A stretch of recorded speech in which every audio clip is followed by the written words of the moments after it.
واضمم يدك إلى جناحك تخرج بيضاء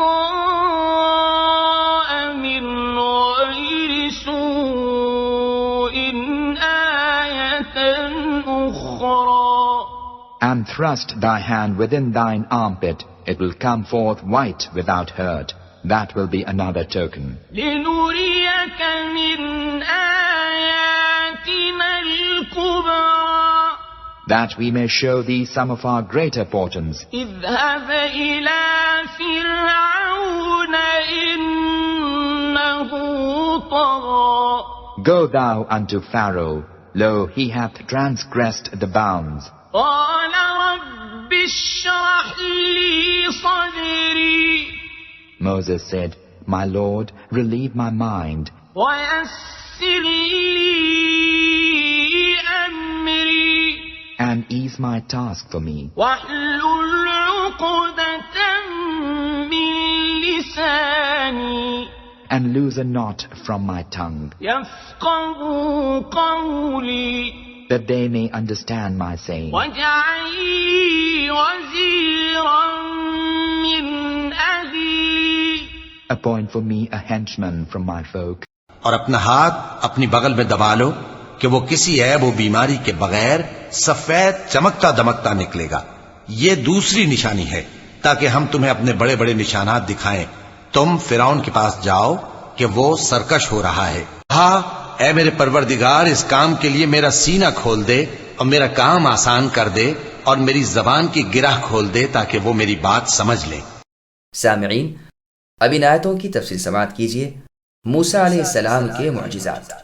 موسیٰ علیہ السلام کو دوسرا معجزہ دیا جاتا ہے. حکم ہوتا ہے کہ اپنا ہاتھ اپنی بغل میں ڈال کر پھر اسے نکال لیجیے تو وہ چاند کی طرح چمکتا ہوا روشن بن کر نکلے گا. یہ نہیں کہ برس کی سفیدی ہو یا کوئی بیماری اور عیب ہو. چنانچہ موسیٰ علیہ السلام نے جب ہاتھ ڈال کر نکالا تو وہ چراغ کی طرح روشن تھا، جس سے آپ کا یقین کہ آپ اللہ تعالیٰ سے کلام کر رہے ہیں اور بڑھ گیا. یہ دونوں معجزے یہیں اسی لیے ملے تھے کہ آپ اللہ تعالیٰ کی ان زبردست نشانیوں کو دیکھ کر یقین کر لیں. پھر حکم ہوا کہ فرعون نے ہماری بغاوت پر کمر کس لی ہے، اس کے پاس جا کر اسے سمجھائیے. وہب رحمہ اللہ کہتے ہیں اللہ تعالیٰ نے موسیٰ علیہ السلام کو قریب ہونے کا حکم دیا، یہاں تک کہ آپ اس درخت کے تنے سے لگ کر کھڑے ہو گئے. دل ٹھہر گیا، خوف و خطر دور ہو گیا. دونوں ہاتھ اپنی لکڑی پر ٹکا کر، سر جھکا کر، گردن خم کر کے با ادب ارشاد ربانی سننے لگے. تو فرمایا گیا کہ ملک مصر کے بادشاہ فرعون کی طرف ہمارا پیغام لے کر جائیے، یہیں سے آپ بھاگ کر آئے ہیں. اس سے کہیے کہ وہ ہماری عبادت کرے، کسی کو شریک نہ بنائے، بنی اسرائیل کے ساتھ سلوک و احسان کرے، انہیں تکلیف و ایذا نہ دے. فرعون بڑا باغی ہو گیا ہے، دنیا کا مفتون بن کر آخرت کو فراموش کر بیٹھا ہے اور اپنے پیدا کرنے والے اللہ کو بھول گیا ہے. آپ اے موسیٰ میری رسالت لے کر اس کے پاس جائیے. میرے کان اور میری آنکھیں آپ کے ساتھ ہیں، میں آپ کو دیکھتا بھالتا اور آپ کی باتیں سنتا سناتا رہوں گا. میری مدد آپ کے پاس ہوگی. میں نے اپنی طرف سے آپ کو حجتیں عطا فرما دی ہیں اور آپ کو قوی اور مضبوط کر دیا ہے. آپ اکیلے ہی میرا پورا لشکر ہیں. اپنے ایک ضعیف بندے کی طرف آپ کو بھیج رہا ہوں جو میری نعمتیں پا کر پھول گیا ہے اور میری پکڑ کو بھول گیا ہے، دنیا میں پھنس گیا اور غرور و تکبر میں دھنس گیا ہے. میری ربوبیت سے بیزار، میری الوہیت سے برسر پیکار ہے.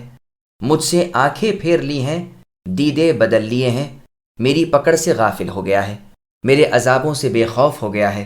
مجھے اپنی عزت کی قسم، اگر میں اسے ڈھیل دینا نہ چاہتا تو آسمان اس پر ٹوٹ پڑتے، زمین اسے نگل جاتی، دریا اسے ڈبو دیتے. لیکن چونکہ وہ میرے مقابلے کا نہیں، ہر وقت میرے بس میں ہے، میں اسے ڈھیل دیے ہوئے ہوں اور اس سے بے پرواہی برت رہا ہوں. میں ہوں بھی ساری مخلوق سے بے پرواہ. حق تو یہ ہے کہ بے پرواہی صرف میری ہی صفت ہے. آپ اے موسیٰ میری رسالت ادا کیجیے، اسے میری عبادت کی ہدایت کیجیے، اسے توحید و اخلاص کی دعوت دیجیے، میری نعمتیں یاد دلائیے، میرے عذابوں سے دھمکائیے، میرے غضب سے ہوشیار کر دیجیے. جب میں غصہ کر بیٹھتا ہوں تو امن نہیں ملتا. اسے نرمی سے سمجھائیے تاکہ نہ ماننے کا عذر ٹوٹ جائے. میری بخشش کی، میرے رحم و کرم کی اسے خبر دیجئے، کہہ دیجئے کہ اب بھی اگر میری طرف جھکے گا تو میں تمام بدعمالیوں سے قطع نظر کر لوں گا۔ میری رحمت میرے غضب سے بہت زیادہ وسیع ہے، خبردار اس کا دنیاوی ٹھاٹ دیکھ کر رعب میں نہ آ جانا۔ اس کی پیشانی میرے ہاتھ میں ہے، اس کی زبان چل نہیں سکتی، اس کے ہاتھ اٹھ نہیں سکتے، اس کی آنکھ پھڑک نہیں سکتی، اس کا سانس چل نہیں سکتا جب تک میری اجازت نہ ہو۔ اسے سمجھائیے کہ میری مان لے تو میں بھی مغفرت سے پیش آؤں گا۔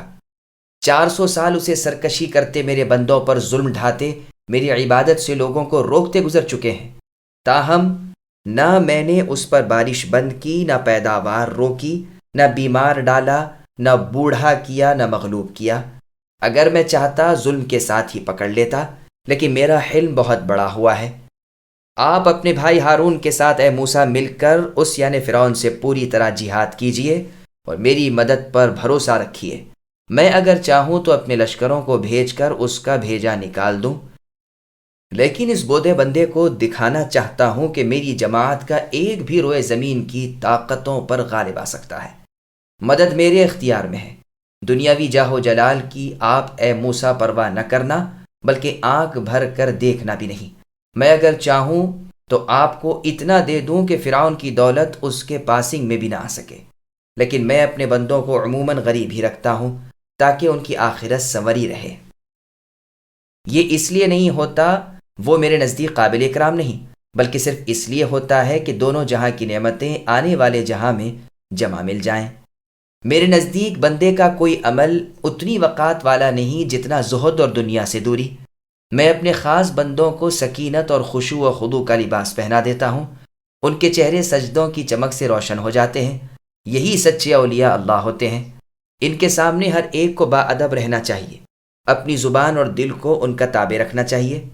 اے موسیٰ سن لیجئے، میرے دوستوں سے دشمنی رکھنے والا گویا مجھے لڑائی کا اعلان دیتا ہے، تو کیا مجھ سے لڑنے کا ارادہ رکھنے والا کبھی مجھے ہرا بھی سکتا ہے؟ ہرگز نہیں۔ میں نے قہر کی نظر سے اسے دیکھا اور اس کا تہس نہس ہوا۔ میرے دشمن مجھ پر غالب نہیں آ سکتے، میرے مخالف میرا کچھ بھی بگاڑ نہیں سکتے۔ میں اپنے دوستوں کی آپ مدد خود کرتا ہوں، انہیں دشمنوں کا شکار نہیں ہونے دیتا، دنیا آخرت میں انہیں سرخرو رکھتا ہوں اور ان کی مدد کرتا ہوں۔ موسیٰ علیہ السلام نے اپنا بچپن کا زمانہ فرعون کے گھر میں بلکہ اس کی گودیوں میں گزارا تھا۔ جوانی تک ملک مصر میں اسی کی بادشاہت میں ٹھہرے رہے تھے۔ پھر ایک قبطی بے ارادہ آپ کے ہاتھ سے مر گیا تھا، جس سے آپ یہاں سے بھاگ نکلے تھے۔ تب سے لے کر آج تک مصر کی صورت نہیں دیکھی تھی۔ فرعون ایک سخت دل، بدخلق، اکڑ مزاج، آورہ انسان تھا۔ غرور اور تکبر اتنا بڑھ گیا تھا کہ کہتا تھا کہ میں رب کو جانتا ہی نہیں۔ اپنی رعایا سے کہتا تھا کہ تمہارا رب میں ہی ہوں۔ ملک و مال میں، دولت و متاع میں، لاؤ لشکر اور کر و فر میں کوئی روئے زمین پر اس کے مقابلے کا نہ تھا۔ جب موسیٰ علیہ السلام کو اسے ہدایت کرنے کا حکم ہوا تو آپ نے اللہ تعالیٰ سے دعا کی کہ میرا سینہ اے اللہ کھول دیجئے اور میرے کام میں آسانی پیدا کر دیجئے۔ اگر تو آپ میرے مددگار نہ بنیں گے تو یہ سخت بار میرے کندھے نہیں اٹھا سکتے، اور میری زبان کی گرہ کھول دیجئے۔ چونکہ موسیٰ علیہ السلام کے بچپن کے زمانے میں آپ کے سامنے کھجور اور انگارے رکھے گئے تھے، آپ نے انگارہ لے کر منہ میں رکھ لیا تھا، اس لیے زبان میں لکنت ہو گئی تھی، تو دعا کی کہ اے میرے پروردگار میری زبان کی گرہ کھل جائے۔ موسیٰ علیہ السلام کے اس ادب کو دیکھیے کہ بقدر حاجت سوال کرتے ہیں۔ یہ نہیں عرض کرتے کہ میری زبان بالکل صاف ہو جائے، بلکہ دعا یہ کرتے ہیں کہ گرہ کھل جائے تاکہ لوگ میری بات سمجھ لیں۔ انبیاء علیہم السلام اللہ تعالیٰ سے صرف حاجت روائی کے مطابق ہی عرض کرتے ہیں، آگے نہیں بڑھتے۔ چنانچہ موسیٰ علیہ السلام کی زبان میں پھر بھی کچھ کسر رہ گئی تھی، جیسے کہ فرعون نے کہا تھا کہ کیا میں بہتر ہوں یا یہ یعنی موسیٰ جو صاف بول بھی نہیں سکتا۔ حسن بصری رحمہ اللہ فرماتے ہیں ایک گرہ کھلنے کی آپ نے اللہ سے دعا کی تھی جو پوری ہوئی، اگر پوری کی دعا ہوتی تو وہ بھی پوری ہوتی۔ موسیٰ علیہ السلام نے صرف اسی قدر دعا کی تھی کہ آپ کی زبان ایسی کر دی جائے کہ لوگ آپ کی بات سمجھ لیا کریں۔ ابن عباس رضی اللہ عنہما فرماتے ہیں ڈر تھا کہ کہیں وہ الزام قتل رکھ کر قتل نہ کر دیں۔ اس کی دعا کی جو قبول ہوئی۔ زبان میں اٹکاؤ تھا، اس کی بابت دعا کی کہ اتنی صاف ہو جائے کہ لوگ بات سمجھ لیں، یہ دعا بھی پوری ہوئی۔ دعا کی کہ ہارون کو بھی نبی بنا دیا جائے، یہ بھی پوری ہوئی۔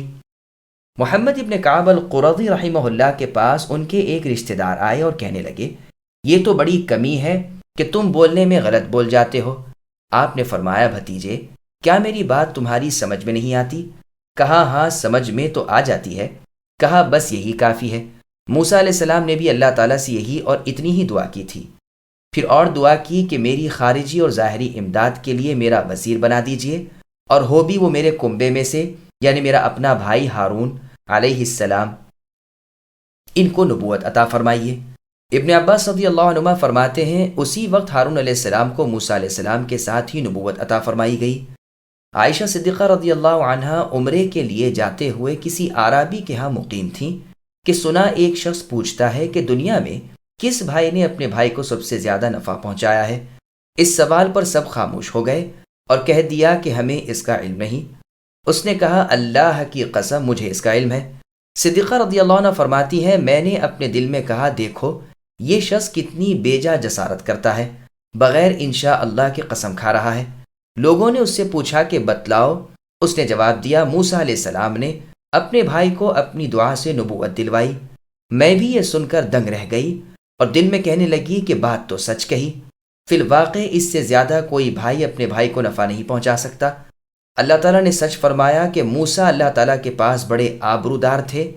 اس دعا کی وجہ بیان کرتے ہیں کہ میری کمر مضبوط ہو جائے، وہ یعنی ہارون میری مشاورت میں رہے، میرے کام میں اسے بھی میرا ساتھی بنا دیجئے، تاکہ ہم آپ کی اے اللہ پاکی اچھی طرح بیان کریں، ہر وقت آپ کی پاکیزگی بیان کرتے رہیں اور آپ کی یاد بکثرت کریں۔ مجاہد رحمہ اللہ فرماتے ہیں بندہ اللہ تعالیٰ کا زیادہ ذکر کرنے والا اسی وقت ہوتا ہے جب کہ وہ بیٹھتے اٹھتے اور لیٹتے اللہ تعالیٰ کو یاد کرنے میں مشغول رہے۔ پھر آگے موسیٰ علیہ السلام نے فرمایا اے اللہ آپ ہمیں دیکھتے ہیں، یہ آپ کا رحم و کرم ہے کہ آپ نے ہمیں برگزیدہ کیا، ہمیں نبوت عطا فرمائی اور ہمیں اپنے دشمن فرعون کی طرف اپنا نبی بنا کر اس کی ہدایت کے لیے مبعوث فرمایا۔ آپ کا شکر ہے اور آپ ہی کے لیے تمام تعریفیں سزاوار ہیں۔ آپ کی ان نعمتوں پر ہم آپ کے شکر گزار ہیں۔